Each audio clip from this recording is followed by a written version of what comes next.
Chelsea, being the underdog of the FIFA Club World Cup, defeated Paris Saint-Germain in the final. Now, there were like 5 things I noticed after this win. Now, in this video, I'm going to be breaking down those things I noticed and explaining them for you. Number 1, Chelsea is the first club to win the FIFA Club World Cup new format. Now, what does that mean? Did you notice anything about this FIFA Club World Cup? Like the hype around it, like the publicity around it. Now, before now, they have been playing FIFA Club World Cup before this particular one in 2025, right? They have been playing it, but you have not really been hearing it that much. Maybe after they played the final, you just say that, oh, Manchester City won FIFA Club World Cup. Apart from that, you like there's no hype around it right now. The main reason is that before now, like before this year, the format was that it was just only 7 teams that was playing this competition.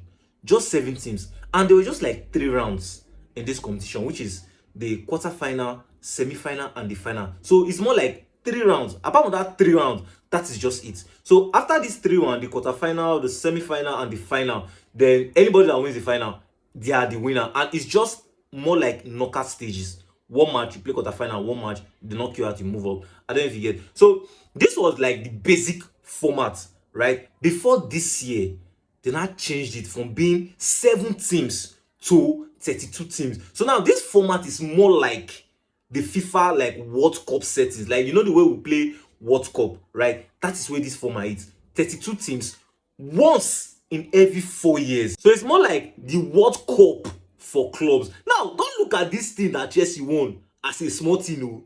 This team is a very, very big team. Like, it's a big deal. Because before they will play this competition again, it's in the next 4 years. That's when they will play this competition again. So it's a big deal. Number 2, you see Jackson. Jackson has no place in this team, right? Jackson has no place in this team. Because now when you look at what happened in the final and the semi-final, Chelsea actually won this game comfortably without Nicolas Jackson. And when you look at what the likes of Deilap and J Pedro is currently doing in this Chelsea side, you will look at Maresca and you just know that guy Maresca will not play Jackson again. And you will notice that there are talks that you see that Chelsea has actually put a price tag on Jackson. So there's every probability that you see Jackson might be leaving Chelsea. Number 3, you see this J Pedro. This boy will cook next season. This boy will score goals. This boy will like bank assist next season. Now, last week, I made a video talking about J Pedro and the fact that he scored only like 10 goals before he came to Chelsea. And I said something that this guy is going to like become an Isak kind of player, but I was not comparing it to Isak. But what I was trying to say is that he will be an Isak kind of player in the terms that when it comes to Chelsea, his numbers are going to increase. And just imagine, in just 2 games, this guy already has 6 goals, right? And if you watch his link-up play, like his link-up play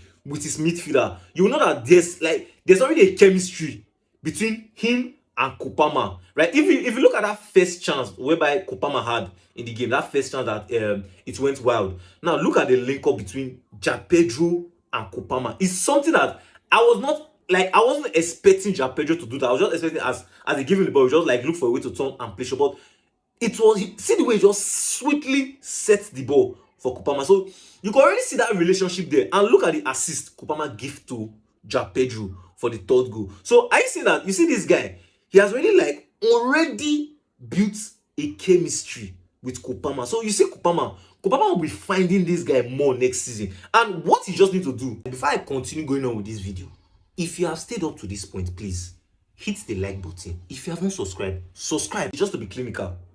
And he's going to bang more and more goals. Because if you look at the Chelsea side, one thing Chelsea side has lacked, especially last season, is a clinical striker. That's why you see the likes of Mikel Obi has been coming out to like criticize what are they calling him? Jackson, that Chelsea need a clinical striker because Jackson has been missing chances upon chances.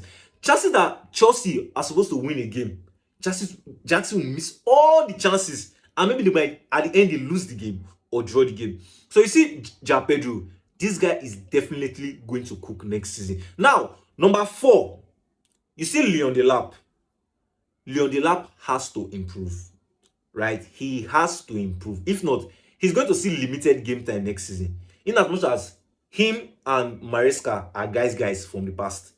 He's going to see limited game time if he does not improve. Yes, he came on in, I think that in the last 20 minutes of the game, he came on in, he had a shot, like he had like 2 shots on target. I don't forget. Now, one thing I want to say is that these are the chances you bury, right? These are chances you bury. These are chances you bury to make the coach know that, oh, I'm knocking on the door. I want to start, right? I'm ready for the competition. But now look at the second chance he had. That's supposed to be a goal. Like, if it was J Pedro in that position, Donnarumma would not even see that ball. But what happened? Like, he played it poorly. For those that watch the game, he played that chance poorly. I don't forget. So he actually needs to improve for him to even like be in contention to start games ahead of J Pedro. Now, number 5, back your manager.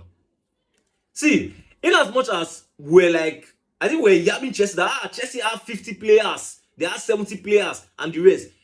Chelsea did one single thing, which is back the manager. Now, if you even look at what happened during this Club World Cup, right? Now, they signed Deilap to be their number 9. Midway through the Club World Cup, they signed J Pedro. And what happened? J Pedro handed them the semi-final and also handed them, like, he finished off the final for them. I don't know if you get. And when you look at Maresca, this guy's actually outperformed, right? Number 1, he finished top 4, which is like coming into the new season, it was more like an impossible dream. Number 2, he won a major trophy, right? He won the conference league. Number 3, he has won the Club World Cup. So that's overachievement. So the thing is that Chelsea has shown us that, see, if you can back your manager, this guy will deliver for you. And that is exactly what Chelsea and Maresca has done. I'm saying this thing because of Manchester United. Back Ruben Amorim. Back Ruben Amorim. Because Chelsea now has showed you that if you back your manager, you are going to see, good results. Because the only way that you can get good results is if you spend. I don't know if you spend, and you see those ones inside, those dead woods inside your team, you flush them out. Because when you look at what Chelsea has done now, they flush out the likes of Madueke. They brought in Gittins, right? They brought in J Pedro. They brought in Leon Deilap, and they are still looking to flush out the likes of Ja Felix, Nkuku, those guys that were not productive in their team last season. If you've not still subscribed, kindly hit on the subscribe option. It's going to be on this part of your screen. Smash on the like button, give this video a thumbs up, and also stay tuned for our next updates. And you're watching Everything Football.